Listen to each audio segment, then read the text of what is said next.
He was the biggest star on the planet. Not one of them. The one. Everything he touched turned to gold, then to platinum. Every record sold millions. Every movie ticket was bought. Every girl screamed. He was a force of nature, not just a singer. A cultural earthquake. And he was in the studio, at the peak of his power, getting stuck on one sound. It wasn't a complicated guitar solo, it wasn't a tricky vocal harmony, it was a drum beat. And a simple one at that. Just a thud, a steady, insistent, slightly clumsy thud. Thump, thump, thump. It sounded like someone hitting a cardboard box. It was the kind of beat a kid would make tapping on his desk. So why the obsession? Why did the man who had everything, the man who was redefining music, stop the session again and again for this one simple sound? The other musicians were pros. They could play anything. Scotty Moore on guitar, Bill Black on bass, DJ Fontana on drums. They were his guys, they understood him, but on this day, he was hearing something in his head that they weren't getting on tape. To understand it, you have to understand where he was. This was early 1957. The year before, 1956, had been a hurricane. He went from a regional sensation to an international phenomenon. Heartbreak Hotel, Hound Dog, Don't Be Cruel, the Ed Sullivan shows. The world had changed, and he was the one who changed. He was no longer just a kid from Memphis. He was a symbol. He was sex. He was rebellion. He was the future, and it scared a lot of people. But in the studio, he wasn't a symbol. Irrelevant. So, this is the music shed, and he was the real producer of his records, whether the real producer of his records. Nothing went on tape that he didn't approve. He controlled the feel, the tempo, the very air in the room. He knew what he wanted. He knew it in his bones. And what he wanted for this new song was a feeling.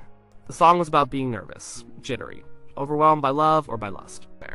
It's a song about a physical reaction to another person, a fever, a racing heart, chills, knees getting weak, hands shaking. The lyrics were a list of symptoms. So the music had to be the disease. It had to create that feeling in the listener. And that's where the drum beat came in. A slick, polished drum sound wouldn't work. A fancy, complex rhythm would be too clever.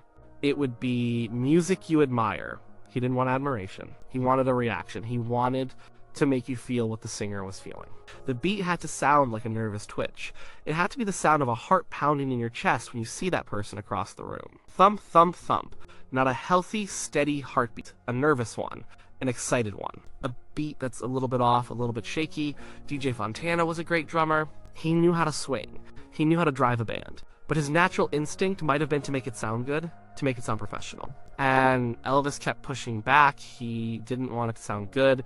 He wanted it to sound real. The legend goes that he was so fixated on this sound, he tried everything. He might have had DJ play on a guitar case. He might have turned the drum over and had him play on the bottom. Some people say Elvis himself grabbed something and started whacking it to show them the sound he wanted. He even slapped the back of his own acoustic guitar, creating this weird, percussive, almost hollow thud. That was the sound. That was the feeling. It wasn't about a drum kit, it was about capturing a physical impulse. Think about the music of that time. You had the big band crooners, Frank Sinatra, Dean Martin. Their music was smooth, it was sophisticated, the rhythm section was there to support the melody, to provide a polished, elegant backdrop. The drums were often played with brushes, a soft, shushing sound. It was dinner music. And then you had the mainstream pop music. It was clean, it was happy, it was safe. The rhythm was predictable. It stayed in the background. Rock and roll was different. Rock and roll was built on the beat. The beat was the foundation. It was the engine. It was what made it dangerous. It was what made people want to move. And Elvis, more than anyone, understood this instinctively. He came from blues and country and gospel. In all of those forms of music, rhythm is elemental. It's the pulse. It's the thing that connects the music directly to your body. He wasn't just singing to people's ears. He was singing to their hips, their feet, their gut. So that simple thud wasn't just a drum beat. It was a statement. It was a declaration of what this music was all about. It was raw. It was primal. It wasn't trying to be pretty. It was trying to be powerful. It was the sound of something new being born, and the birth was a little messy, a little awkward, not perfectly clean. The perfection was in the imperfection. The slight clumsiness of the beat made it human. It made it relatable. Everyone knows that feeling of being nervous and off kilter. That beat was the sound of it. This was also about control. By 1957, the Elvis machine was huge. He had his manager, Colonel Tom Parker, who was a business genius but not a music man. He had the record label RCA, with its own producers and engineers who were used to doing things a certain way. They were used to making clean commercial records, and here was this kid from Mississippi telling them all that their idea of a good drum sound was wrong.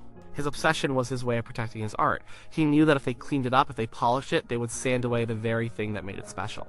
They would take the danger out of it. They would take the sex out of it. They would turn a rock and roll song into a pop song. And he wouldn't let that happen. By focusing on the smallest detail, the very first sound you hear, he was controlling the entire identity of the record. He was saying, "This is my world, my sound, we do it my way." It was a quiet act of rebellion in a room full of professionals who thought they knew better. And he was right. The sound works perfectly. The song starts, and there it is. That weird boxy thud. It grabs you immediately, it sets a strange tense mood. It's not a party beat. It's a personal, internal beat.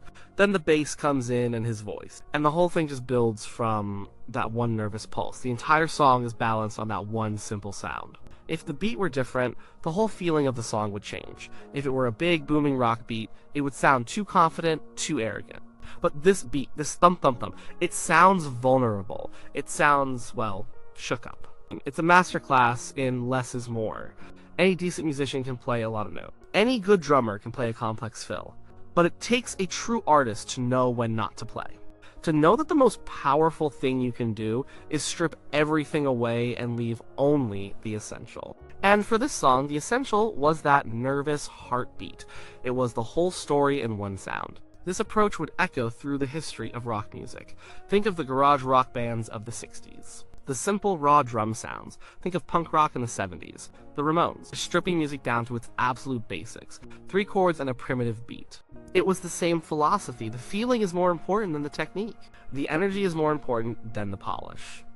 He was laying down a blueprint. He was showing everyone that the most powerful tool in music could be the simplest one, as long as it was the right one. As long as it was honest. That drum beat is honest. It's not trying to impress you. It's just there, doing its job. It's holding the whole song together with a kind of nervous glue.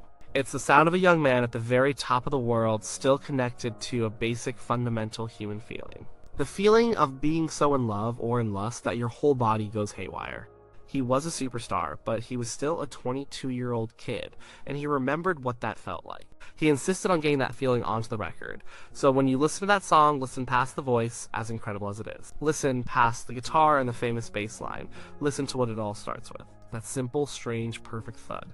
That was the sound he heard in his head. The sound of a world tilting on its axis because of a touch, a smile, a look. It wasn't just a drum beat, it was the whole point. It was the sound of a person coming completely undone. The obsession wasn't about the drums, it was about the truth. He was obsessed with making the record sound exactly as true as the feeling it was about. He chased that sound until he caught it, and in doing so, he created one of the most iconic and misunderstood beats in music history. It was the simple, brilliant sound of a man who was all shook up.